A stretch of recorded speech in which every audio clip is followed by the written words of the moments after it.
आगे तशरीफ़ ले आए ताकि बाद में आने वालों को ज़हमत भी ना हो।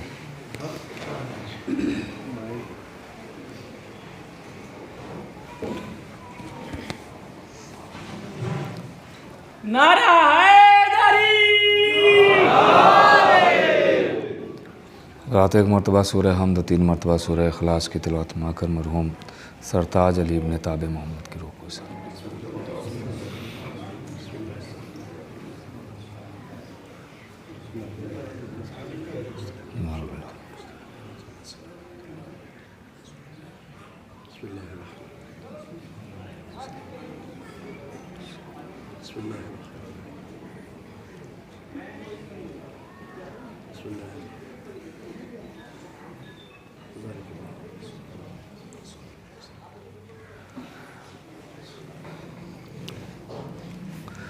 फातिहा।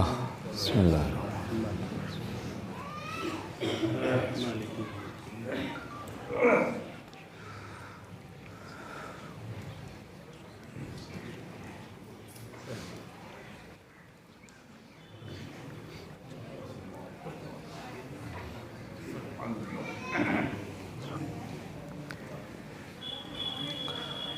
औज़ु बिल्लाहि मिन शर्रि शैतानिर रजीम।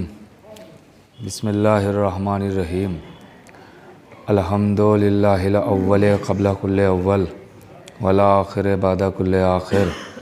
अल मारूफ़ मिन गैर रुविय्या अल खालिक़ मिन गैर रविय्या अल्लज़ी लम यज़ल क़ाइमन दाइमा इज़ ला समाउन ज़ातो अबराज वला हुजबुन ज़ातो अरताज वला लैलुन दाज वला बहरुन साज वला जबलुन ज़ु फ़िजाज वला फ़ज्जुन ज़ु फ़िजाज वला अर्ज़ुन ज़ातो मिहाद वला ख़ल्क़ुन ज़ु तिमाद ज़ालिका मुब्तदउल ख़ल्क़ व वारिसुहु व इलाहुल ख़ल्क़ व राज़िक़ुहु।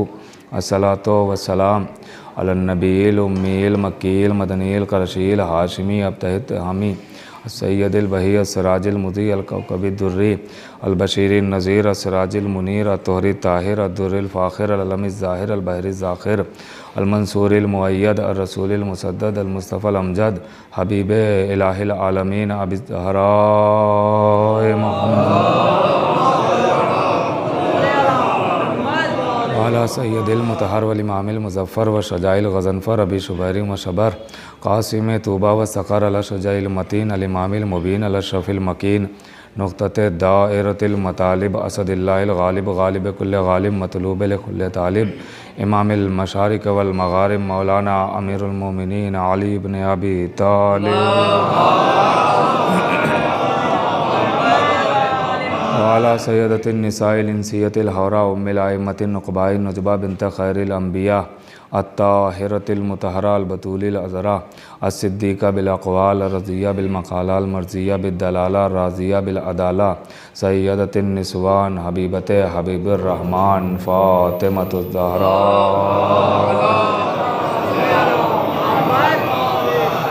वलानतुल्लाहि अला आदाइहिम व मुनकिर फ़ज़ाइलिहिम व मसाइबिहिम व जलालतिहिम व शजाअतिहिम व फ़ज़ीलतिहिम व विलायतिहिम व तहारतिहिम व सख़ावतिहिम व अतशिहिम अजमईन मिन यौमिना हाज़ा इला क़याम यौमिद्दीन। बिस्मिल्लाहिर्रहमानिर्रहीम।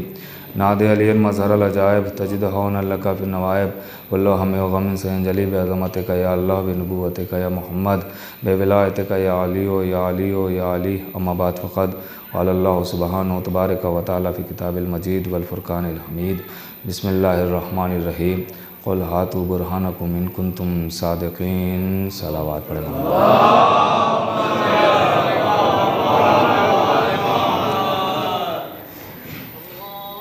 मुअज़्ज़िज़ सामीईन किराम, मैंने जिस कुरान करीम के फ़िक्र की तिलावत का शरफ़ हासिल किया, इसके ज़ैल में चंद बातें बस आपकी खिदमत में अर्ज़ करना है। बहुत तूलानी गुफ्तगू नहीं होगी, लेकिन अगर आप साथ देते रहेंगे तो तूलानी गुफ्तगू नहीं होगी। अगर बीच में साथ छोड़ेंगे तो शायद तूलानी भी हो जाए। एक सलावत पढ़े मोहम्मद वाले।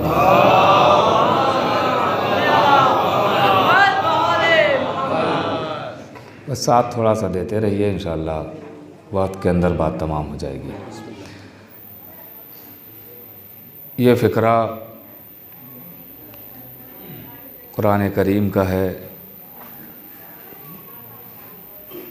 और कुरान करीम वो किताब है कि जो सिर्फ़ रटने के लिए नहीं आई है, तिलावत के लिए नहीं आई, सिर्फ याद करने के लिए नहीं है, बल्कि ये कुरान वो किताब है कि जिसने ख़ुद कहा है कि हमें सिर्फ पढ़ना नहीं, तदब्बुर करना, तफक्कुर करना, सोचना कि आयतें बता क्या रही हैं, सूरे समझा क्या रहे हैं, लफ्ज़ कहाँ मुझे ले जा रहे हैं।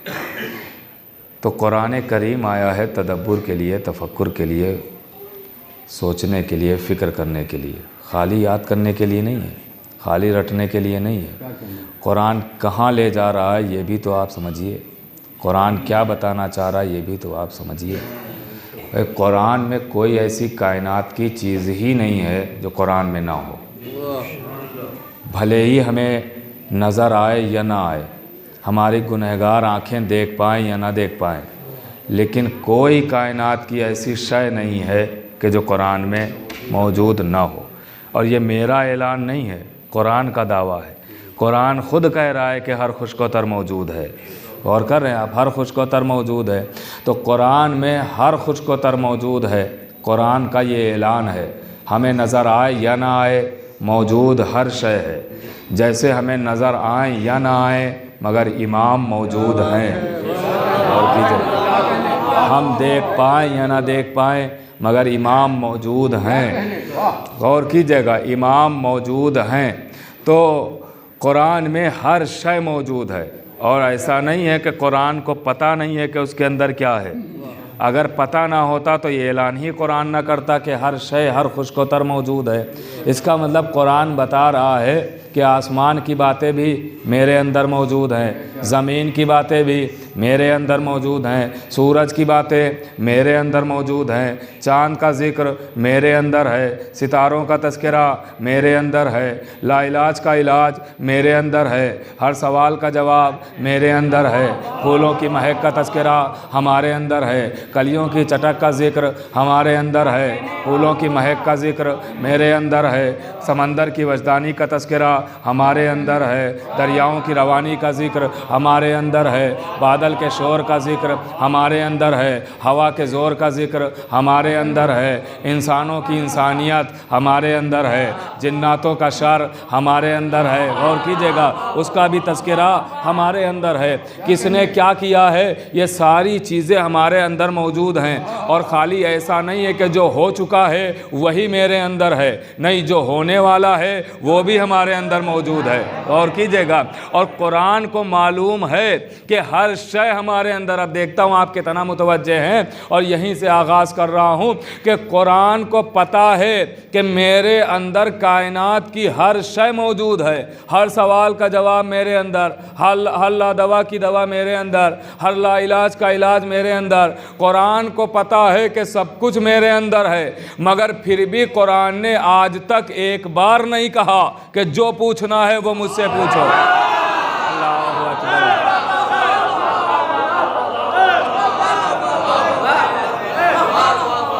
है, कुरान के अंदर सब कुछ है, मगर फिर भी कुरान ने एक बार नहीं कहा जो पूछना है वो मुझसे पूछो। किबला तशरीफ फरमा है, तायीद करेंगे कि जो पूछना है वो मुझसे पूछो। कुरान ने एक बार नहीं कहा। एक आयत मिली, इरशाद हुआ फसलू अहल ज़िक्र, जो पूछना है दरे अहले बैत पर चले जाना। कुरान समझा रहा है कि मैं खुद कुरान होके बगैर अहले बैत के खुद को तो काफ़ी समझता नहीं, इस इंसान ने कैसे समझ लिया। भाई सलावत तो बड़े मोहम्मद आलम।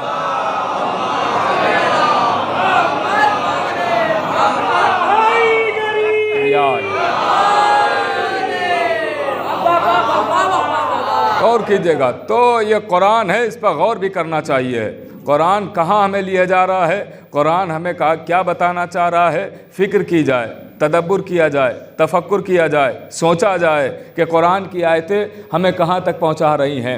अब जिस आयत की मैंने तिलावत का शरफ़ हासिल किया, इसमें इरशाद हो रहा है, अपने हबीब को अल्लाह अपनी ज़बान बनाता है और कहता है कि मेरे हबीब, ये यहूदी और नसारा कह रहे हैं कि हम जन्नत जाएंगे, हम जन्नती हैं, हमारे अलावा कोई जन्नती नहीं है। यहूदी कह रहे हैं हम जन्नत जाएंगे और नसारा कह रहे हैं हम जन्नत जाएंगे। तो ये मेरे हबीब ज़रा इनसे कहो कि जो दावा कर रहे हैं कि हम जन्नती हैं तो इनके जन्नती होने की दलील क्या है? गौर कीजिएगा, जन्नती होने की दलील क्या है? इनके पास क्या कोई दलील मौजूद है? इनके पास क्या कोई दलील है? लीजिए, यहाँ से एक बात तो पता चली कि दावा तभी करना जब दलील मौजूद हो। गौर कीजिएगा, दावा तभी होना चाहिए जब दलील मौजूद हो। यहाँ से दलील की अहमियत पता चल रही है कि दलील की अहमियत क्या है, दलील की फजीलत क्या है। भाई दलील बगैर दावे के दावा तभी किया जाएगा जब दलील मौजूद हो। बगैर दलील के दावा माना ही नहीं जाता है, बगैर दलील के दावा माना ही नहीं जाता है। दावा उसी वक्त काम आएगा जब आपके पास दलील मौजूद हो, दलील मौजूद हो। अब हो सकता है ये मसला यहीं पर हल हो जाए। हो सकता है कोई कहे कि फिर जिन लोगों ने शहजादी से दलील मांगी थी उनके बारे में क्या ख्याल है, क्या वो सही कर रहे थे? अरे सही नहीं कर रहे थे, इसलिए कि भाई दलील वो देता है कि जो दावा करे। गौर कीजिएगा, दावा करे। बीबी ज़हरा वहां दरबार में जाके दावा थोड़ी करने गई थी, वो तो सच बताने गई थी कि फिदक हमारा है, तुम कह रहे हो तुम्हारा है, तो दलील तुम्हें देना होगी, हमें थोड़ी। गौर कर रहे आप? एक सलावत पढ़े तो मैं आज करूं आपकी खिदमत में। दलील उनको देना थी, शहजादी को थोड़ी दलील देना थी। गौर कीजिएगा, तो दलील जरूरी है। और अल्लाह ने यहूदी और नसारा से दलील मांगी कि जन्नती हो, दावा कर रहे हो तो दलील क्या है? और अल्लाह ने खुद दलील दी भी, जबकि उसे दलील देने की ज़रूरत नहीं है। अल्लाह को दलील देने की क्या ज़रूरत है? लेकिन उसने दलील दी। अल्लाह ने कब दी? कहा जब जनाब आदम के अफजलियत की बात हुई तो कहा ये तुमसे अफजल हैं। कहा दलील क्या है?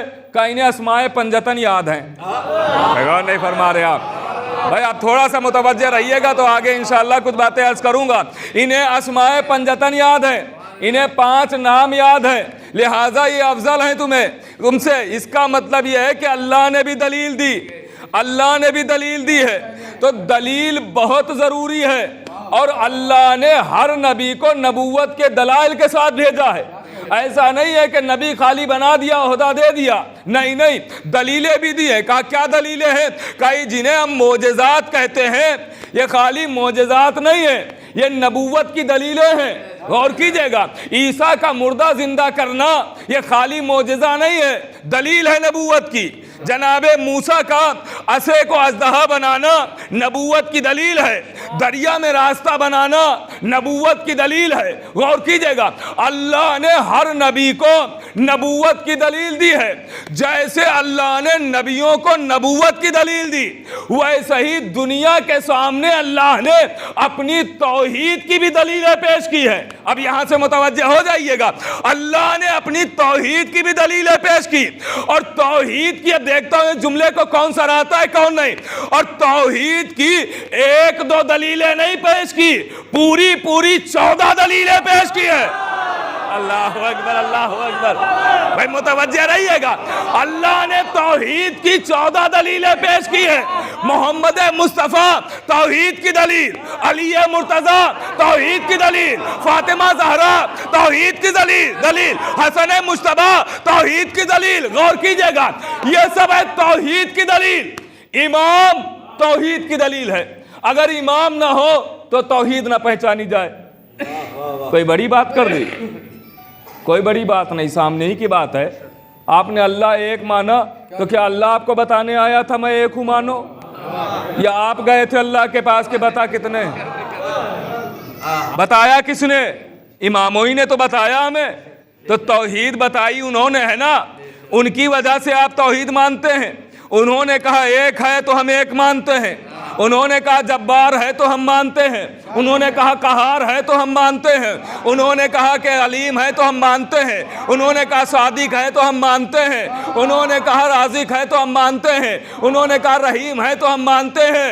ये अजीबो गरीब मामला है कि अहले बैत दुनिया में आके अल्लाह के फ़ज़ाइल पढ़ते हैं और अल्लाह मलाइका को जमा करके आवाज़ देता है एलमू या मलाइकती व या सुब्हाना समावाती व इज़्ज़ती व जलाली इन्नी मा खलक़तु समा मबनिया वला अर्ज़ मदिया वला कमरा मुनीरा वला शम्स मुदिया वला फल्क यदूर वला बहर यजरी वला फुल्क यसरी इल्ला फी मोहब्बत हाउलाइल खमसतिल लज़ीना हुम तहतल किसा।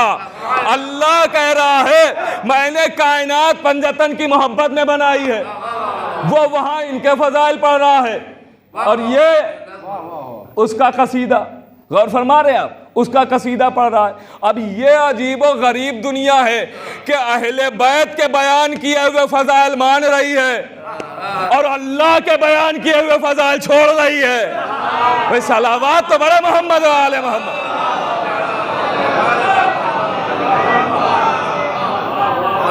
अहले बैत ने बताया अल्लाह क्या है।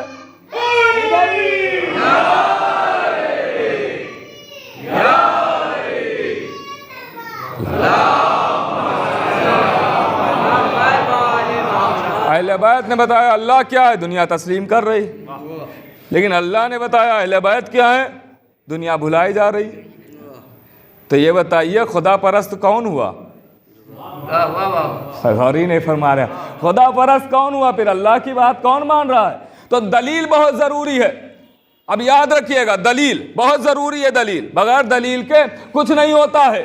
अब देखिए इमाम है तौहीद की दलील, अब मैं हदीसें ही पेश कर रहा हूं, तौहीद की दलील इमामत है। इमाम ना हो तो तौहीद पता ना चले, हम तक तौहीद ना पहुंचे।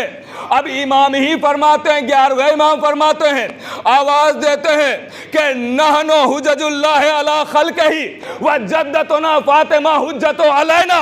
आवाज दी हम इमाम, तमाम दलील है, तमाम दलील है अवाम पे। हुज्जत कहते हैं दलील को, गौर कीजिएगा। इमाम फरमा रहे हैं कि हम तमाम इमाम हुज्जत हैं अवाम पे, और हमारी दादी फातिमा हुज्जत है हम इमाम पे। अल्लाहु अकबर। हमारी दादी फातिमा हुज्जत है हम इमाम पे। इसका मतलब ये हुआ अगर इमाम ना हो तो तौहीद साबित ना हो, और अगर फातिमा ना हो तो इमामत साबित ना हो।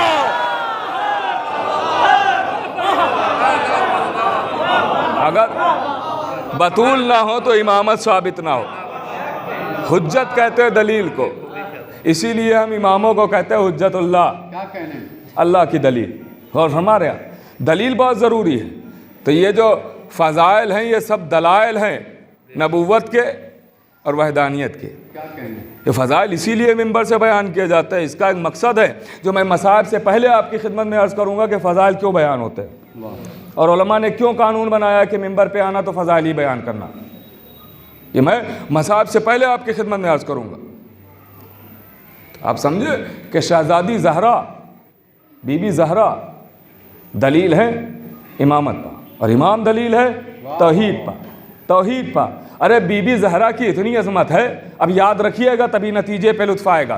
बीबी ज़हरा की इतनी अज़मत है, बात आई तो मैं अर्ज़ कर रहा हूँ। बीबी ज़हरा की इतनी अज़मत है कि नबी से भी हदीस है और मौला अली से भी हदीस है, क़िबला तायीद करेंगे। नबी ने भी फरमाया और मौला अली ने भी फरमाया। आवाज़ दी, नबी कह रहे हैं या अली आपने तमाम नबियों की मदद छुप के की और हमारी मदद ज़ाहिर बज़ाहिर की। नबी कह रहे हैं या अली आपने तमाम नबियों की मदद छुप के की और हमारी मदद ज़ाहिर बज़ाहिर की। और मौला अली खुद भी कह रहे हैं हमने तमाम नबियों की मदद छुप छुप के की और आखिरी नबी की मदद खुल खुल के की। भाई आप मुतवज्जे रहिएगा, तमाम नबियों की मदद छुप छुप के की, आखिरी नबी की मदद खुल खुल के की। कभी खैबर में आके की, कभी बद्र में जाके की, कभी बिस्तर पर सो के की। हमने तमाम नबियों की मदद की छुप छुप के, आखिरी नबी की मदद की खुल खुल के। तो अब आइए दो फहरिस्त बनाते हैं, एक वो फहरिस्त के जिनकी मदद की गई और एक वो फहरिस्त के जिसने मदद की। आइए पहले वो फहरिस्त बनाते हैं जिनकी मदद हुई। नाम लिखिए इस फहरिस्त में जिनकी मदद हुई। आदम मदद हुई, नूह, इब्राहिम, मूसा, ईसा, यहिया, जकरिया, खिज़्र, इलियास, अनूश, लमक, गौर कीजिएगा, शीस, इदरीस, याकूब, यूसुफ, अय्यूब। ये वो है फहरिस्त, ये वो फहरिस्त जिनकी मदद हुई। अब आइए वो फहरिस्त, जनाब सैयदा की अजमत बता रहा हूं। अब आइए वो फहरिस्त बनाते हैं कि जिसने मदद की नाम लिखिए उस फहरिस्त में, किसने मदद की? आदम, इनकी मदद हुई, किसने मदद की? अली। नूह, मदद हुई, किसने मदद की? अली। भाई हदीस है ना, हमने तमाम नबियों की मदद की है। इब्राहिम, मदद हुई, किसने मदद की? अली। यूनुस, मदद हुई, किसने मदद की? अली। यूसुफ, मदद हुई, किसने मदद की? अली। याकूब, मदद हुई, किसने मदद की? अली। आपने गौर ही नहीं किया, भाई एक फहरिस्त में मुसलसल नाम बदल रहे हैं, एक फहरिस्त में एक ही नाम आ रहा है, गौर ही नहीं फरमा रहे। एक फहरिस्त में नाम बदले, एक फहरिस्त में एक ही नाम आया। इसका मतलब यह हुआ कि अल्लाह ने हर दौर में नबियों को तो बदला है, मगर अली को नहीं बदला। अल्लाह अकबर।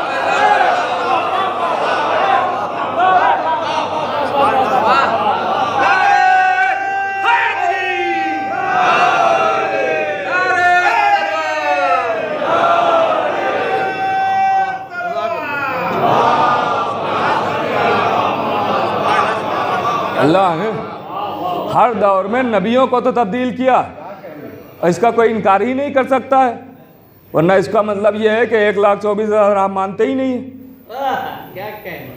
ये मानने ही बता रहा है कि तब्दील हुए, कभी आदम आए तो कभी नूह आ गए, कभी मूसा आए तो कभी ईसा आ गए, गौर फरमा रहा। लेकिन अली वही रहा, अली वही रहा। तो मदद करने वाला कौन? नतीजा दे रहा हूं, जनाबे सैयदा की अजमत सुनिएगा। मदद करने वाला कौन? अली। आदम की मदद की किसने की? अली ने। नूह की मदद किसने की? अली ने। मूसा की मदद किसने की? अली ने। यूसुफ की मदद किसने की? अली ने। तो मददगार कौन हुआ? मौला अली। मदद करने वाला कौन? मौला अली। गौर कीजिएगा, मेरे मौला ने मदद की है। अब जब जनाबे सैयदा की शादी मौला अली से हुई तो रसूल ने सवाल किया, या अली फातिमा को कैसा पाया? आवाज दी, या रसूल अल्लाह मददगार। पता नहीं कौन पहुंचा कौन नहीं पहुंचा। या रसूल अल्लाह मददगार। तो मुझे कहने दीजिए कि जो तमाम नबियों की मदद करे उसे अली कहते हैं, और जो अली की मदद करे उसे फातिमा कहते हैं।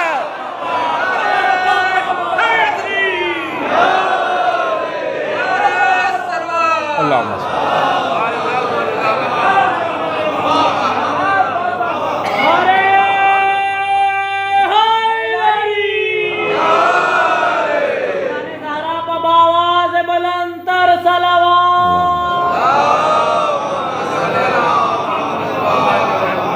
नबियों की मदद करे उसे अली कहते, मगर जो अली की मदद करे उसे फातिमा कहते हैं।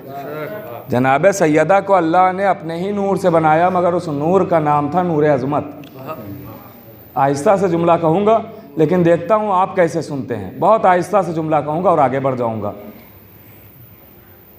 देखता हूँ आप उम्मीदों पर कितना पूरा उतरते हैं, कितने लोग उतरेंगे। गौर कीजिएगा, बहुत आहिस्ता से जुमला कहूँगा। अल्लाह ने जनाब सैयदा को किस नूर से बनाया? अपने ही नूर से बनाया, मगर उस नूर का नाम क्या था? नूर अज़मत। नूर अज़मत से बनाया। जनाब किताबें भरी पड़ी, जनाब सैयदा को बनाया नूर अज़मत से। मैंने कहा ना आहिस्ते ही से कहूँगा। नूर अज़मत से बनाया जनाब सैयदा को अल्लाह ने। अब अल्लाह जब भी कोई अहम बात करने का इरादा करता है तो कहता है, मुझे मेरी अज़मत की कसम। अल्लाहु अकबर, अल्लाहु अकबर, अल्लाहु अकबर। इसका मतलब अल्लाह जाहिर जाहिर कह रहा है अज़मत की कसम, बातिन बातिन अल्लाह कह रहा है मुझे फातिमा की कसम। अरे कितनी सच्ची है सैयदा। अल्लाहु अकबर।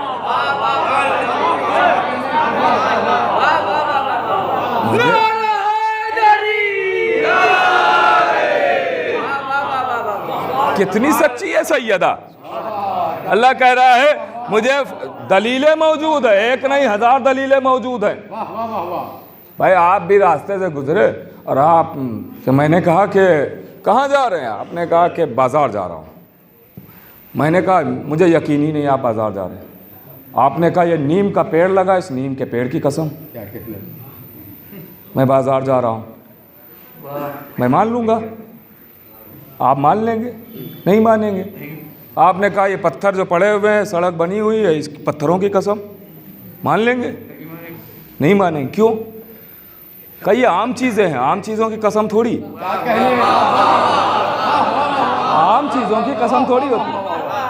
आपने कहा बेटे की कसम, हम खामोश हो जाएंगे, अच्छा ठीक है, बाजार ही जा रहे हैं। आपने कहा आलम की कसम, कुरान की कसम, गौर कीजिएगा, आपने ये मुकद्दस चीज़ों की जो कसम खाई, जबकि शरई कसमें और भी हैं, गौर कीजिएगा। लेकिन ये जो ज़माने की कसमें हैं, तो आपने कसम खाई, फिर भी हम मान गए।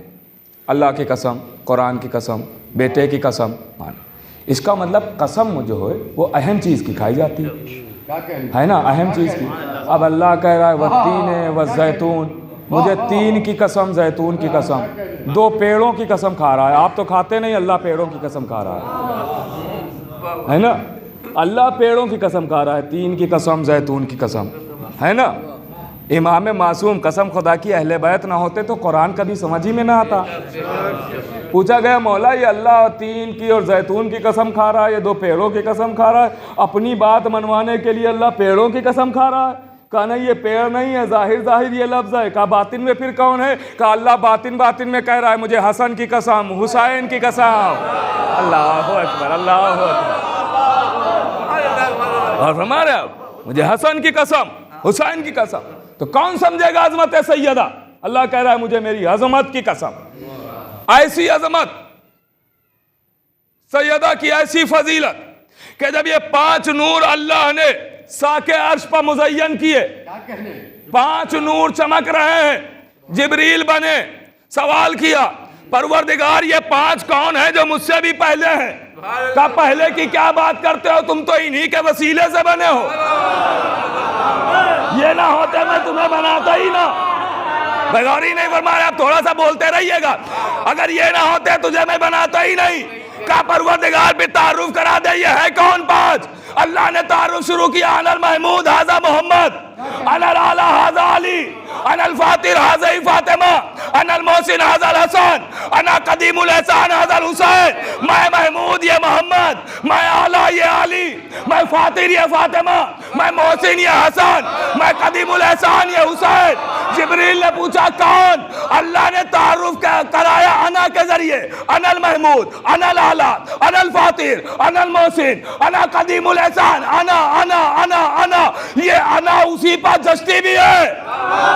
अल्लाहु अकबर, अल्लाहु अकबर। ये अना उसी पर जश्ती है। मैं अल्लाह ही कह सकता है ना, ये अल्लाह ही कह सकता है ना, या फिर मेरा मौला कह सकता है, जिसने आवाज दी अना यासूबुद्दीन, अना कायदो गुर्रिल मुहज्जलीन, अना हबलुल्लाहिल मतीन। गौर फरमा रहे आप, यह अना उसके लिए है। तारुफ किससे कराया? अना, मुतवज्जे है ना, तारुफ कराया अना, अना अना, मैं अना। तारुफ का जरिया अना, किसके सामने? जिब्रील के सामने। पढ़े लिखे लोग तशरीफ फरमा, शोराए कराम भी है, जुमला हवाले करने जा रहा हूँ। अना के जरिए तारुफ कराया, अना के जरिए सिर्फ एक लफ्ज़ का मेरा भाई फ़ायदा उठाया है। गौर कीजिएगा, जैसे शायरी में लफ्ज़ों का फ़ायदा उठाया जाता है, वैसे ही मैंने ये फ़िक्र पहुँचाने के लिए लफ्ज़ का फ़ायदा उठाया है। गौर कीजिएगा, लेकिन बात हकीकत है, बात हकीकत है, बहुत अहम बात अर्ज़ कर रहा हूँ। अना अना अना, मैं महमूद ये मोहम्मद, मैं आला ये अली, मैं फातिर ये फातिमा, मैं मोहसिन ये हसन, मैं कदीमुल एहसान ये हुसैन। अल्लाह ने तारुफ कराया अपने जरिए से, मैं के जरिए से, अना के जरिए से। अना कहाँ? अर्श पा, किसके सामने? जिब्रील के सामने। जिब्रील ने पूछा कौन? अल्लाह ने तारुफ अना के जरिए कराया, कहाँ? अर्श पा। लेकिन वही पंजतन एक दिन आ गए चादर के नीचे। अल्लाह अकबर, अल्लाह अकबर। वही पंजतन एक दिन चादर के नीचे आ गए। अब न पूछने वाला बदला, न बताने वाला बदला, न पंजतन बदले। जिस जिब्रील ने वहां पूछा वही यहां भी पूछ रहा है, या रब्बे व मन तहतल किसा, परवरदिगार चादर के नीचे कौन? तो अब अल्लाह ने ये नहीं कहा मैं महमूद ये मोहम्मद, मैं आला ये अली, नहीं नहीं, आवाज़ फातिमा व अबूहा व बालुहा व बनुहा।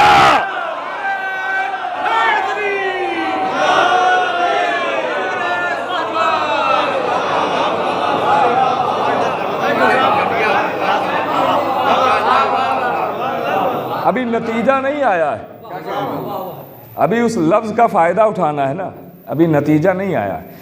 ये अना सुनिएगा, गौर कीजिएगा। क्या वहां तारुफ हुआ अनल महमूद, यहाँ क्या है हम फातिमा व अबूहा व बालुहा व बनुहा। परवरदिगार न बताने वाला बदला, न पंजतन बदले, न पूछने वाला बदला। तूने तारुफ क्यों बदल दिया? गौर नहीं फरमाया आपने। तूने तारुफ, अब जुमला हवाले कर रहा हूं, परवरदिगार तूने तारुफ क्यों बदल दिया? वहां आना, यहाँ फातिमा, वहां आना, यहाँ सैयदा, वहां आना, यहाँ बतूल, वहां आना, यहाँ अज़रा, वहां आना, यहाँ तोहफतुल्लाह। अल्लाहु अकबर। भाई गौर कीजिएगा, अल्लाह का अजीम तोहफा सैयदा। भाई गौर कीजिएगा, परवरदिगार तारुफ क्यों बदला? वहां आना के जरिए, यहाँ फातिमा के जरिए, तो शायद आवाज आए अरे मैंने तारुफ थोड़ी बदला, मैंने तो अजमत फातिमा बताई कि फातिमा सिर्फ रसूल की बेटी का नाम नहीं है, मेरी आना का नाम है। अल्लाहु अकबर, अल्लाहु अकबर, अल्लाहु अकबर।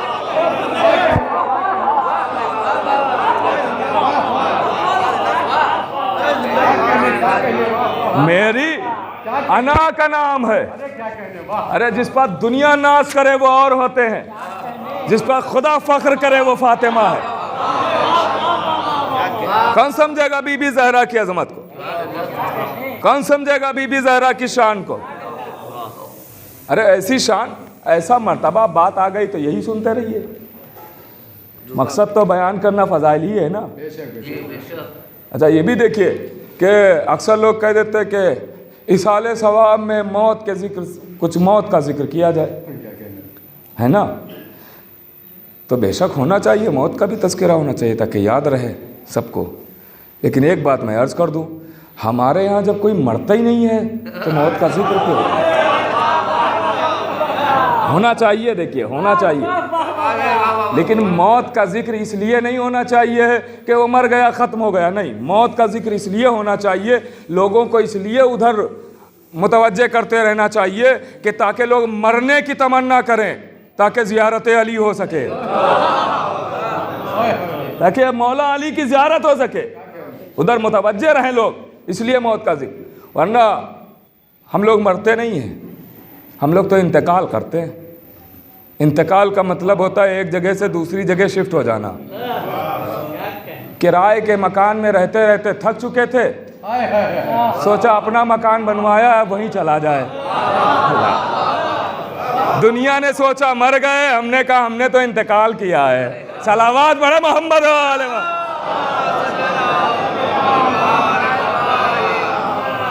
अगर मर चुके होते तो ये इस्मा इफ़हाम फिर क्यों कहा जाता? ये इस्मा इफ़हाम बता रहा है कि हम मरे नहीं है। जो मर जाता है वो सुनता थोड़ी है, समझता थोड़ी है।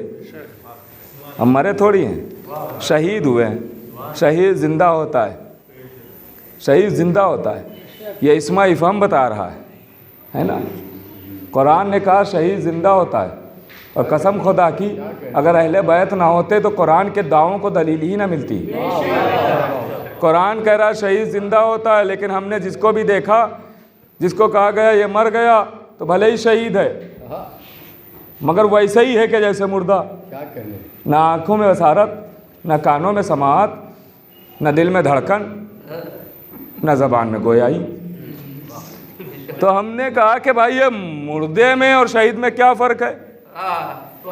हमने तो सुना था कुरान कह रहा है कि शहीद जिंदा होता है, तो बोल तो मुर्दा भी नहीं रहा, ये भी नहीं रहा है, देख वो भी नहीं रहा और ये भी नहीं रहा, सुन वो भी नहीं पा रहा, सुन ये भी नहीं पा रहा।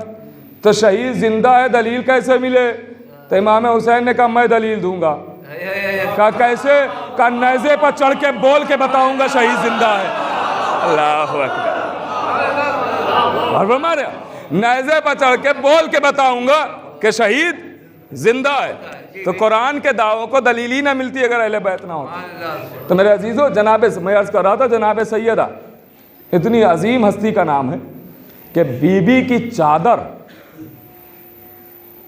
उसकी इतनी अजमत है कि बीबी की चादर नबी ने शिफा के लिए तलब की, जो कायनात को शिफा देने आया। भाई ये सामने की बात है ना, मैं फास्ट ज़माना है, मैं सिर्फ नतीजे दे दे के आगे बढ़ जाऊंगा।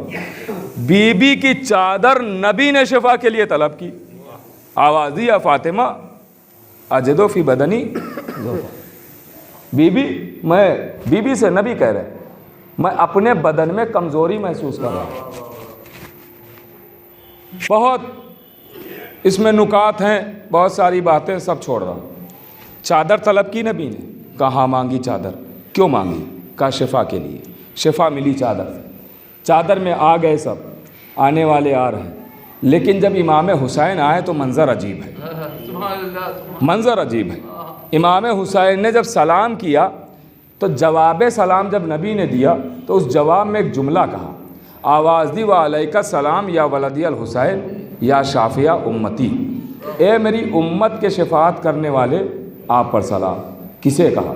हुसैन को। कौन कह रहा है? नबी।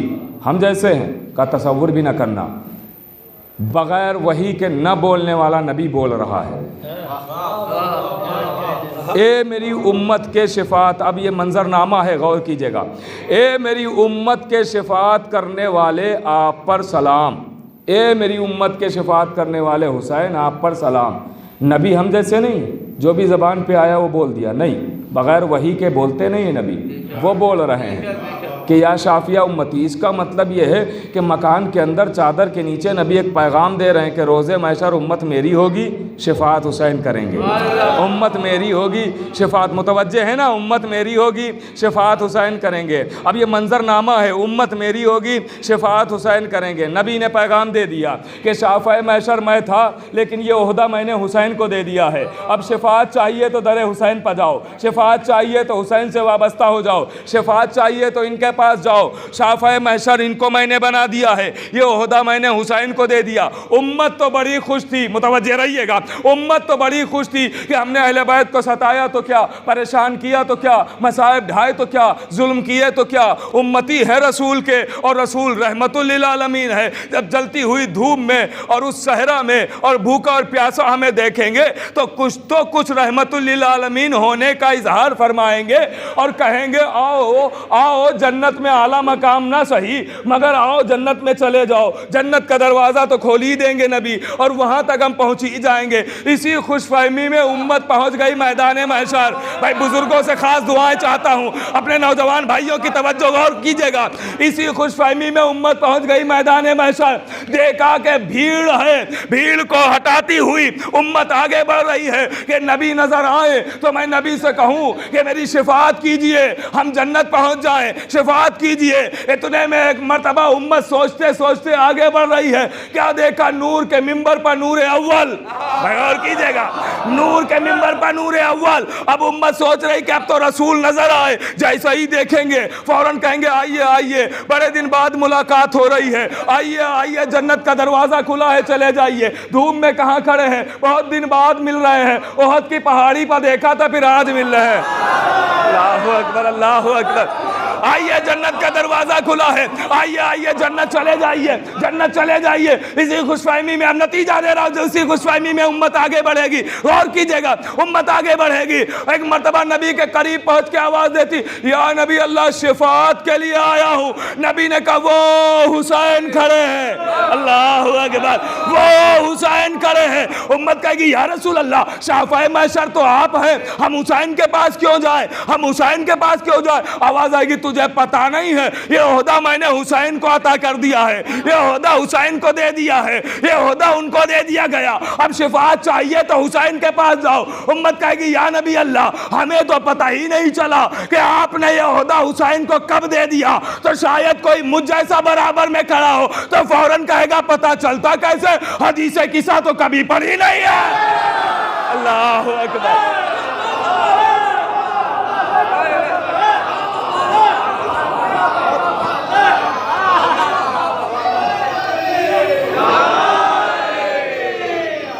गौर कीजिएगा। अल्लाहुम्मा या शाफिया उम्मती, ए मेरी उम्मत के शिफात करने वाले, अब मेरी तरफ देखते भी रहिएगा और सुनते भी रहिएगा, गौर कीजिएगा। नबी ने कहा अगर शिफात चाहिए तो हुसैन के पास जाओ। अब हुसैन शिफात करेंगे। उम्मत कहेगी या रसूल अल्लाह, आपने इतना बड़ा ओहदा हुसैन को दिया, बताया नहीं, दिखाया नहीं, जताया नहीं, बताया नहीं, दिखाया नहीं, जताया नहीं। इतना बड़ा ओहदा हुसैन को सौंप दिया, बताना चाहिए था, दिखाना चाहिए था, जताया। शाफिया उम्मती, आप शाफिया महशर हुसैन को बना रहे हैं, कम से कम दिखाते तो, बताते तो, जताते तो। आपने दिखाया नहीं, बताया नहीं, जताया नहीं, इतना बड़ा ओहदा हुसैन को दे दिया तो शायद नबी जवाब दे, अरे एक ओहदा मकान में दिया तो शिकायत करने चले आए जिसे खुले मैदान में हवाले किया। तुमने उसी को कम मान लिया।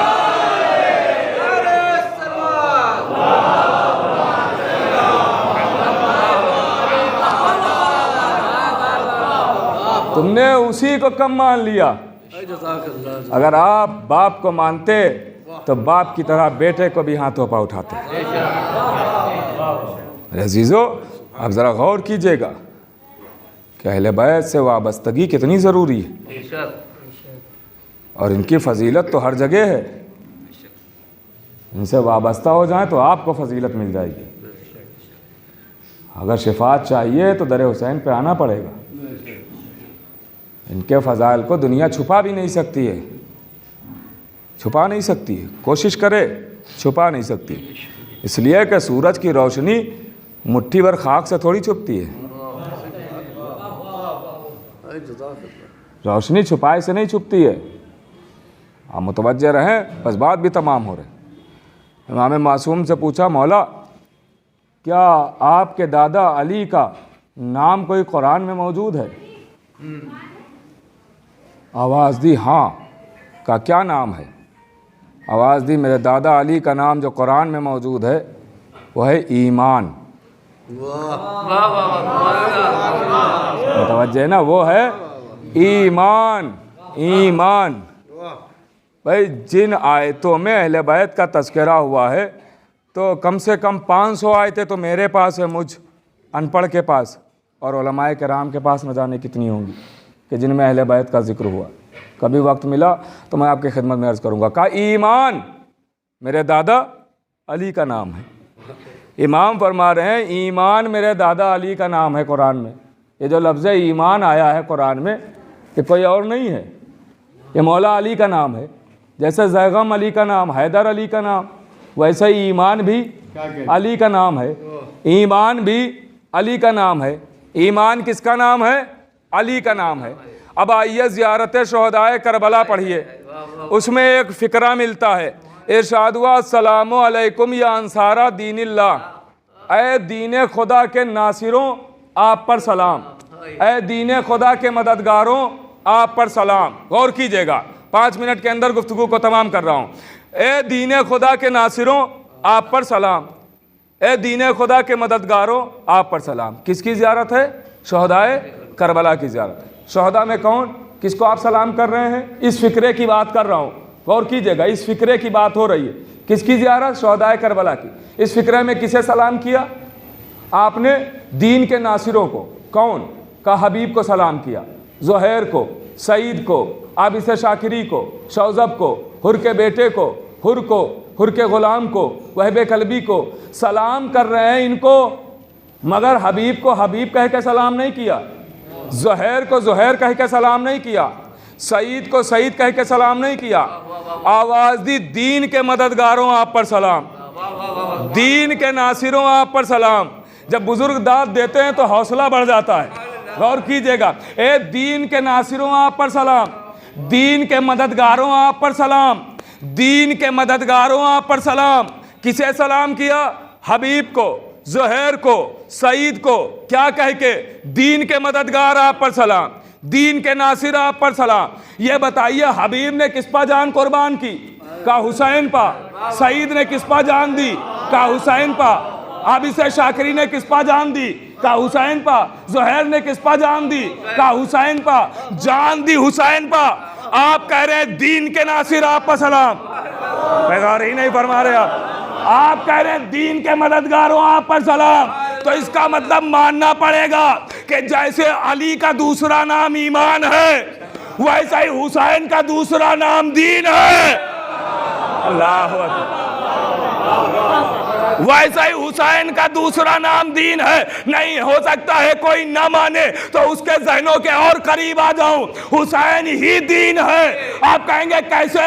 अगर दीन ना होता हुसैन तो शायद ख्वाजा मेरी ये मिसरे ना कहते, शाह हुसैन, बादशाह हुसैन, दीन हुसैन, दीपना हुसैन। हुसैन दीन है ना। अगर हुसैन को दीन नहीं मानते तो ये मिसरे हिम्मत है तो मिटवा दीजिए जाके। क्या मिटवाने जाएंगे? मिसरे खुद मिट के आ जाएंगे। ये मिसरे तो नहीं मिटाए जा सकते, मशहूर ज़माना मिसरे।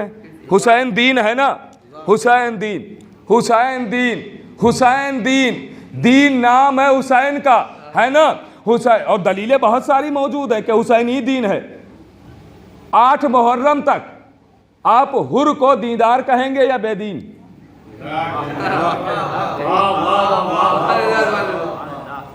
का दीदार तो नहीं कह सकते। क्यों भाई?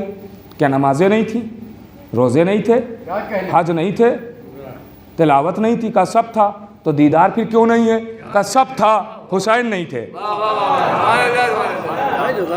हुसैन नहीं थे, है ना, हुसैन नहीं थे।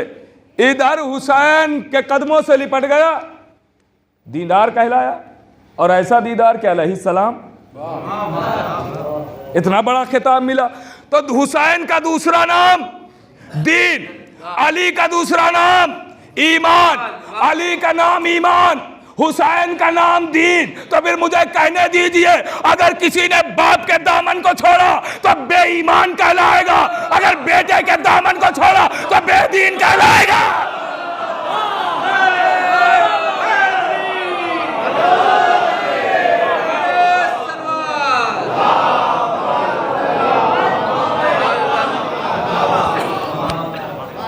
अब ईमान भी बचाना है, दीन भी बचाना है, तो अली अली भी करना है, हुसैन हुसैन भी करना है। बस मेरे अजीज़ों, बात तमाम हो गई। अहले बैत के मसले में हमारी औकात क्या, हमारी बिसात क्या। बहुत बड़ा जुमला कह रहा हूँ किबला की मौजूदगी में, किबला तायीद करेंगे। हमारी औकात क्या है, बिसात क्या है। अहले बैत के मसले में अल्लाह ने अपने नबियों को भी नहीं छोड़ा है, अपने नबियों को भी नहीं छोड़ा है। आप कहेंगे दलील क्या है? दलील है कि जनाबे आदम ने फल खाया, कहाँ?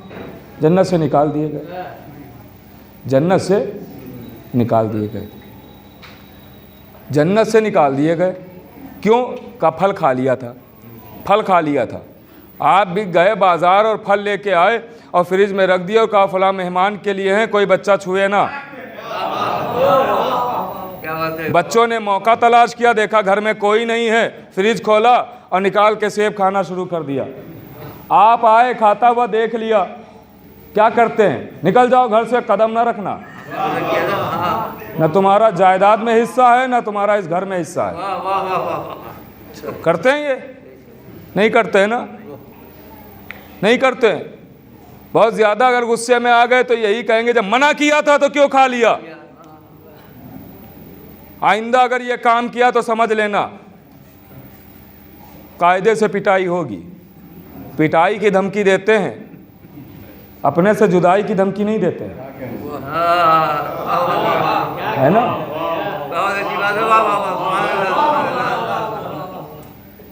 अलग नहीं करते हैं। क्यों? का फल दूसरा ले आएंगे, बच्चे को थोड़ी निकाला जाएगा। अब एक फल खा लिया आदम ने, जनाबे आदम ने फल खा लिया, निकाल दिया अल्लाह ने, जिसे अपने हाथों से बनाया था, हाथ ना रखते हुए भी।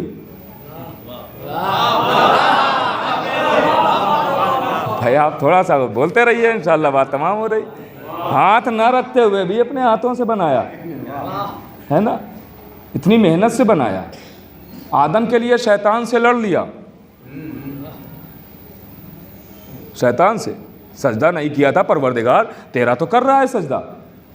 कहा नहीं नहीं मैंने बनाया, इनको भी मानो, नहीं मानोगे तो जाओ तुम। इनके लिए शैतान को निकाल दिया और फल के लिए आदम को निकाल दिया कि फल खा लिया जाओ। कौन कहता वहीं पर फल आ जाता, देर भी नहीं लगती, वैसे ही फल आ जाता है ना। लेकिन कुदरत का मुजाहरा नहीं किया अल्लाह ने वहाँ पे, कौन कह के फल नहीं उगाया, कहा तुम निकल जाओ। और ऐसा निकाला कि लिबास भी ले लिया कि नहीं लिबास भी नहीं, ऐसे ही जाओ, फल खा लिए। फल खाया, आदम को निकाल दिया। तो क्यों निकाला? तो अल्लामा मजलिसी लिखते हैं कि जनाबे आदम को अल्लाह ने, अब जो समझ गया इंशाअल्लाह वो तायीद ज़रूर करेगा, जनाबे आदम को अल्लाह ने फल खाने की बुनियाद पर नहीं निकाला। कहा फिर, कहा ये देखो कौन से शजर का फल खाया है। तो अल्लामा मजलिसी लिखते हैं कि जनाबे आदम ने जिस शजर का फल खाया वो रसूल की बेटी फातिमा का था। पता नहीं कौन पहुंचा कौन नहीं पहुंचा, वो रसूल की बेटी सैयदा का दरख्त था, फातिमा का शजर था। अल्लामा मजलिसी लिखते हैं फातिमा का दरख्त था, फातिमा के दरख्त से आदम ने फल खाया, अल्लाह ने जन्नत से निकाला और दुनिया को सबक दिया कि जब सैयदा के मसले में हमने आदम को न छोड़ा तो आदमी को कहां छोड़ेंगे।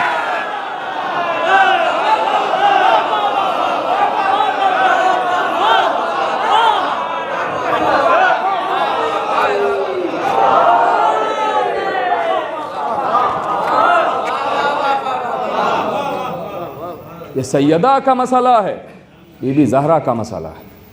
मेरे अजीज़ों, अहले बैत के दामन से वाबस्ता हो जाए, ऐसे वाबस्ता हो जाएं कि अगर हमारे टुकड़े टुकड़े भी कर दिए जाएं तो हर टुकड़े से आवाज़ आए अली मौला। इसीलिए हमसे मवद्दत मांगी गई है, मोहब्बत नहीं। मवद्दत अलग शय है, मोहब्बत अलग शय है। कभी मौका मिला तो अर्ज़ करेंगे आपकी। मोहब्बत और है, मवद्दत और है। मवद्दत मांगी गई, अहले बैत से जुदाई ना। इसीलिए जब हमारे यहाँ कोई मरता है तो हम अपनों का जिक्र नहीं करते। अभी मैं आ रहा था रास्ते में तो फ़ोन आया, मजलिस पढ़ना थी मुझे, तो फ़ोन आया मौला अब्बास के फ़ज़ाइल पढ़ दीजिएगा। तो मैं सोचने लगा कि वाक़ईन हम लोग आशिक़े अहले बैत हैं। किसी ने ये नहीं कहा कि हमारे बाप के भी ज़रा ज़िक्र कर दीजिएगा, हमारी माँ मरी है उसका तज़किरा कर दीजिए। नहीं, हम अपनों का ज़िक्र नहीं करते हैं, अहले बैत का तज़किरा करते हैं ताकि सवाब आ जाए। मैंने एक वादा किया था, उस वादे को पूरा करते हुए मसाइब की तरफ आना चाहता हूँ कि फ़ज़ाइल क्यों बयान होते हैं। उलमा ने क्यों कानून बनाया कि मिंबर पे आना तो फ़ज़ाइल सुनाना। इसकी वजह यह है कि मजलिस एक ऐसे प्लेटफार्म का नाम है कि जहाँ किसी को आप आने से रोक नहीं सकते। कोई भी आए, किसी मज़हब से ताल्लुक़ रखता हो, रोक नहीं सकते, हर कोई आ सकता है। ये बताइए कितने लोग आज हिंदुस्तान में मरे? का बहुत सारे लोग मर गए। बड़े बड़ों की तो न्यूज़ के ज़रिए पता चल जाता है कि वो मर गए, लेकिन जो बेचारे गरीब लोग मर जाते हैं उनका पता ही नहीं चलता है। तो जिनकी खबर आप तक पहुंची मरने की, इनके बारे में मालूम हो गया, क्या आप उन पर रोए? इंसाफ से बताइएगा। जिसकी खबर पहुंची कि फ़लाँ आदमी लखनऊ में मर गया, फ़लाँ बॉम्बे में, फ़लाँ हैदराबाद में, फ़लाँ बेंगलोर में, फ़लाँ दिल्ली में, खबर सुनी आपने, रोए आप? आंसू बहाए? नहीं रोए। पड़ोसी कोई मर गया, चिल्ला के रोने लगे। क्यों? जो पड़ोसी मरा वो भी इंसान, जो बॉम्बे में मरा वो भी इंसान। तो इस पर रोए, इस पर क्यों नहीं रोए? बात तमाम हो गई, क्यों नहीं? तो आप यही जवाब देंगे ना कि मौलाना, चूँकि गिरिया उसी पे होता है जिससे जान पहचान हो। इंसान के आंसू निकलते ही नहीं हैं जब तक जान पहचान ना हो। जिसे इंसान पहचानता है उसी पर होता है, जिसे नहीं पहचानता है उसे बहुत ज़्यादा अगर गमनाक हो गया तो कह दे बड़ा अफसोस हुआ फला आदमी मर गया। आंसू नहीं बहाता, आंसू उसी पर निकलते ही हैं कि जिससे जान पहचान हो। इसका मतलब गिरिए का ताल्लुक ही जान पहचान से, गिरिए का ताल्लुक ही जान पहचान से। अब आप समझो उलमा ने क्यों कानून बनाया कि मिंबर पे आना फ़ज़ाइल सुनाना, इसीलिए ताकि पता नहीं कौन ऐसा आया हो रोने के लिए, तो पहले उसे फ़ज़ाइल सुना के पहचान तो करा दो कि किस पर रोना है। जब वो पहचान लेगा तभी तो आंसू आएंगे। तो आप कहेंगे कि पहचान का ज़रिया फ़ज़ाइल ही क्यों है, और भी तो तरीके हैं। नहीं, इससे अच्छा कोई तरीका ही नहीं है, वरना चौथे इमाम दरबार यजीद में अपने को पहचानवाने के लिए फ़ज़ाइल ना सुनाते। ये इमाम को फ़ज़ाइल सुनाना बता रहा है कि इससे अच्छा कोई तरीका ही नहीं है। इमाम ने फ़ज़ाइल सुना के अपने को पहचानवाया। तो पहले फ़ज़ाइल के ज़रिए पहचानवाया जाता है कि किस पर रोना है, किस पर गिरिया। आप किसी के सामने कहिए हुसैन मार दिए गए, नहीं रोएगा, लेकिन उसे पहले बताइए कि ये दोषे नबी का सवार है, ये वो है कि जिसके लिए जन्नत से लिबास आया, ये वो है कि जिसके लिए नबी नाका बन गए, ये वो है कि जिसके लिए घर की चक्की आके फरिश्ते चलाया करते थे। उसके बाद जब आप कहेंगे उसी हुसैन के गले पर छुरी चला दी, तो वो आंसू रोक नहीं पाएगा, वो बेतहाशा रो देगा। बस मेरे अजीज़ों, मैं सोच के कुछ और आया था, लेकिन वो सारी बातें रह गई, ना पढ़ सका। फिर कभी वक्त मिला तो आपकी खिदमत में अर्ज़ करेंगे, इसलिए वक्त तमाम हो चुका है।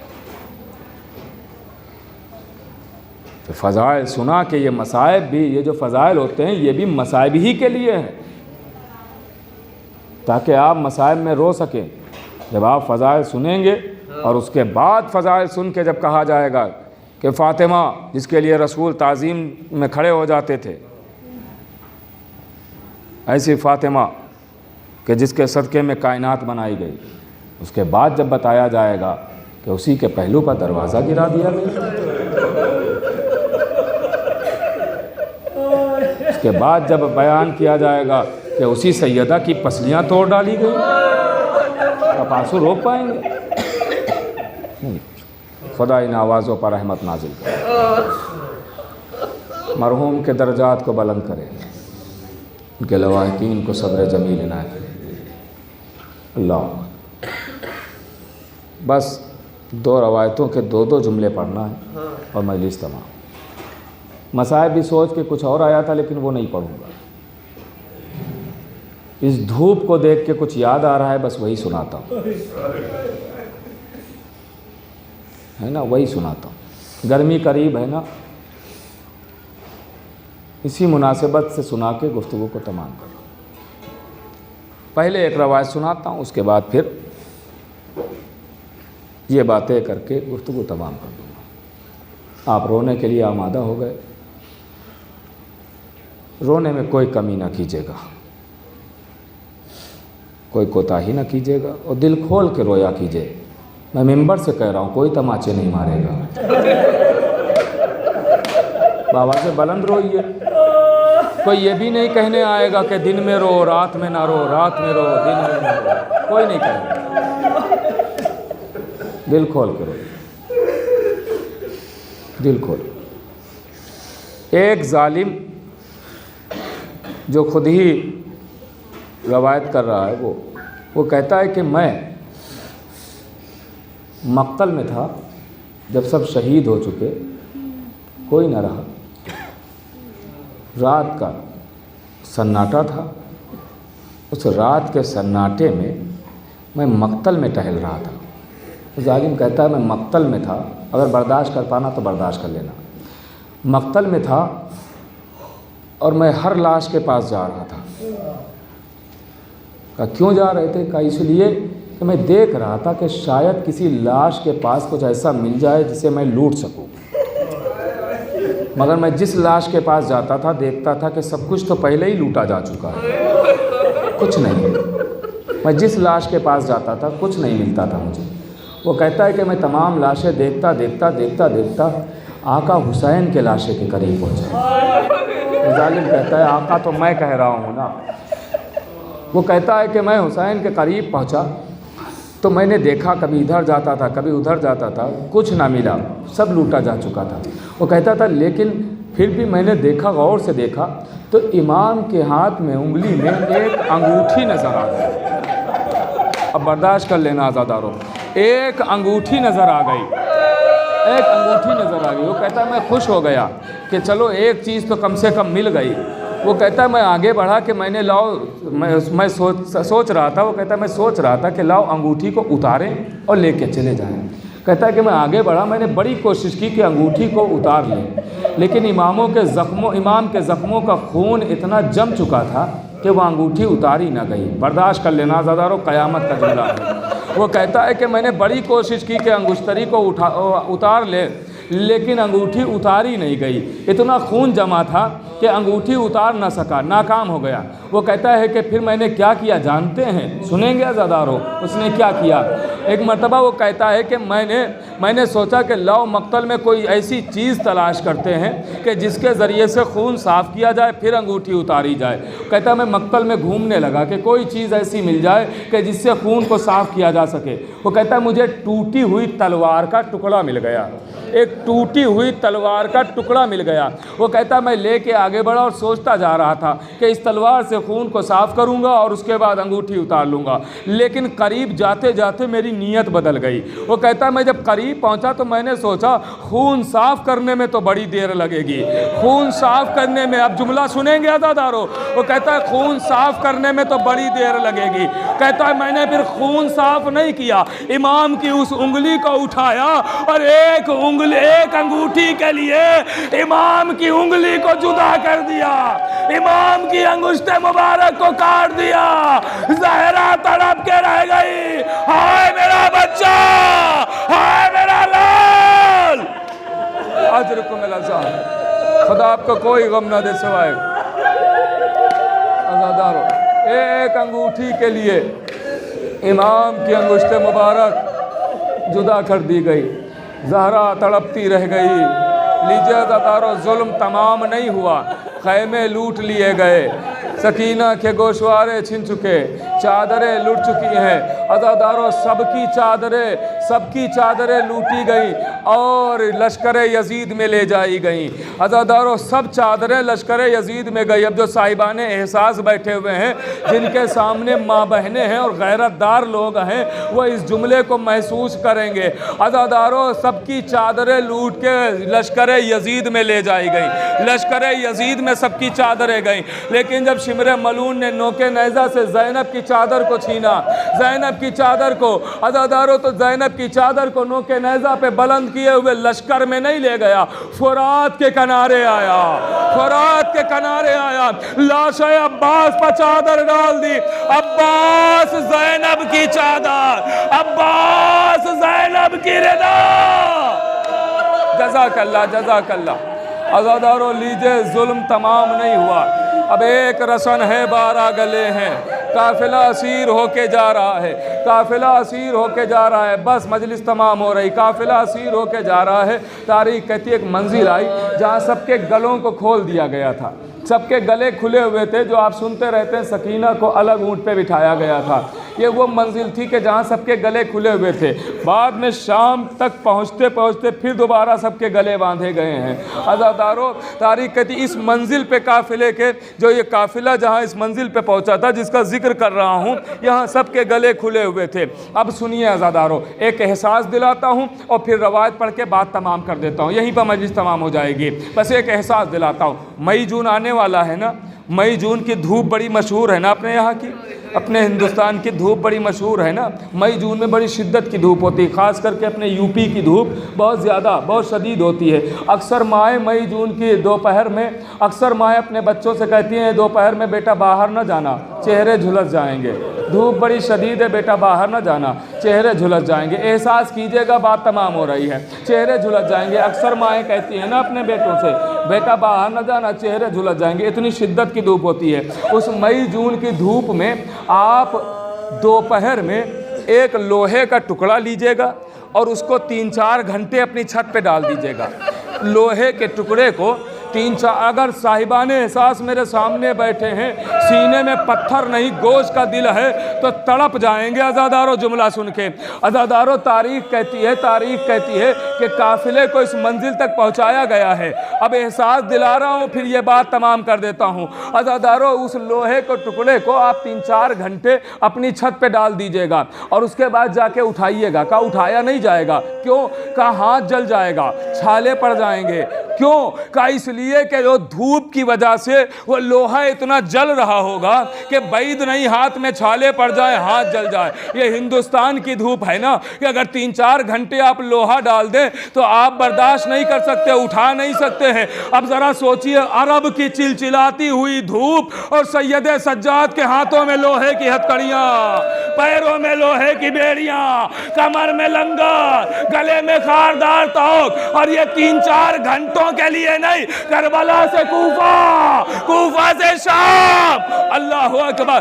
बस अज़ादारों मजलिस तमाम हुई। तारीख कहती जब इस मंजिल पे काफिला पहुंचा तो शिमर ने अपना खैमा लगाया और अपने सिपाहियों को खैमे में बिठाया, लेकिन अहले बैत पैगंबर को धूम में बिठाया। सैयद सज्जाद से जब बर्दाश्त ना हुआ तो सोचा कि लाओ थोड़ी देर सही मैं खैमे की पुष्ट पा, बस इतनी देर साए में बैठ जाऊं कि मेरी कुछ हथकड़ियां ठंडी हो जाए, फिर हम आके धूप में बैठ जाएंगे। अभी सैयद सज्जाद उस साए में बैठे ही थे कि जंजीरों की झनकार शिमर तक पहुंच गई। ताजियाना लेके आगे बढ़ा। सैयद सज्जाद की पुष्ट पर ताजियाने मार के कहता है, सज्जाद तुम्हारी जगह ये नहीं है, सज्जाद तुम धूम में बैठो।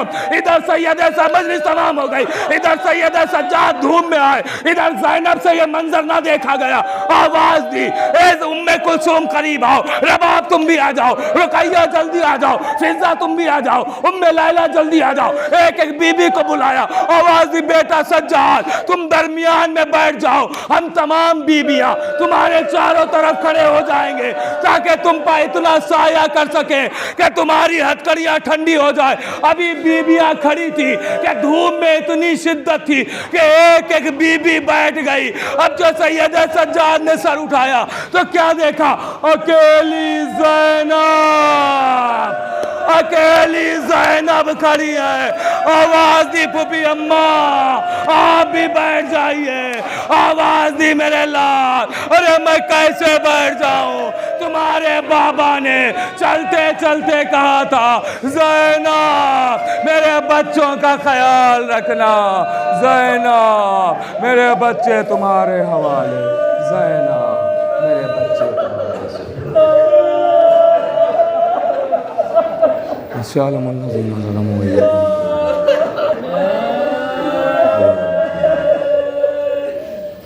और तुझे वास्ता मोहम्मद वाले मोहम्मद का हमारी इबादत को कबूल फरमा, हमारे गुनाह ने कबीरा गुनाह ने सगीरा को माफ़ फरमा, बे औलाद उन्हें औलाद, बेरोज़गार ने रोज़ी ना फरमा, मकरूज़ उनके कर्ज को दा, बीमार ने शिफाए कामत, यहाँ जहाँ बिशिया ने दरकरार उनकी जान माल इज़्ज़त की हिफाज़त, यहाँ जहाँ दुश्मन अहले बैत उनको निस्तनाबूद फरमा, यहाँ जितने भी अफराद तशरीफ़ फरमाए जो जहाँ से भी सुन रहे हैं उनकी तमाम दिली हाजात को पूरा फरमा। मैं जब बेनमाजी उनको नमाज की तौफ़ीक़ अता फरमा, जो हज ज़ियारत के मुश्ताक़ उनको हज ज़ियारत से मुशर्रफ़ फरमा, हमारे अक़ीदे और ईमान की हिफाजत फरमा, हमारे इमाम ज़माना के ज़ुहूर में ताजील फरमा और हम खलक़वान अंसार की शफ़ाअत।